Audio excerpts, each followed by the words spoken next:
السلطات الأمنية في سجيجدة تعثر على جثمان الأستاذ جمال الدين شاوي مقتول بعد 10 أيام من البحث من قبل السلطات الأمنية وبعض المقربون له.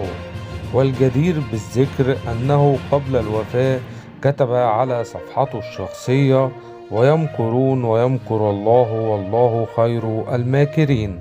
وكأنه كان يعلم بأن يد الغدر تتربص له، برجاء الدعاء له بالرحمة ولأهله وذويه الصبر والسلوان.